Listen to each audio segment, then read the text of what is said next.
Hi guys, hilos-hilos sa mong sudan guys, kay panguha ron sa hilos-hilos. Tas barato ra pud ni siya guys. Amo ni siyang prituhon. 80 ra ang kilo aning hilos-hilos guys.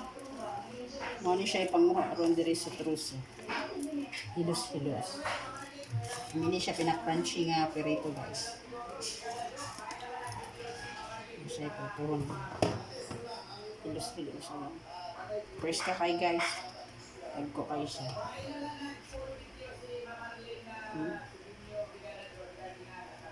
Hamis kay guys, kuan pa, ga kintab-kintab pa ang color.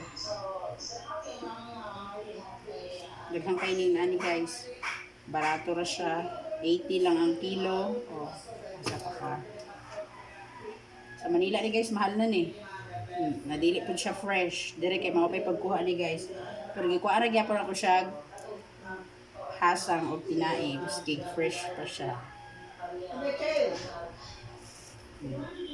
Siya guys.